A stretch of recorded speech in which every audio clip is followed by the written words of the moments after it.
Kids Railway. When Luke first arrived on Sodor, he hid out of shame. But with Thomas's help, Luke learned the truth and was able to stop hiding. Now Luke works hard at the Blue Mountain Quarry with the rest of Mr. Percival's narrow gauge engines. It may be rough, tough work at the quarry, but Luke is always kind and polite.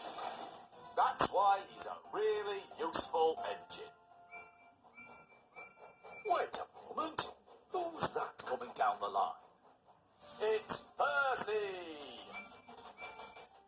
He's the number 6 green engine. He's one of the younger engines on the island of Sodor. Percy is Thomas's best friend. Like Thomas, Percy is a tank engine.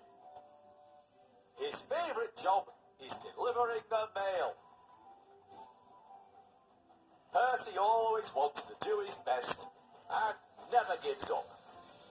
That's why he's a really useful engine.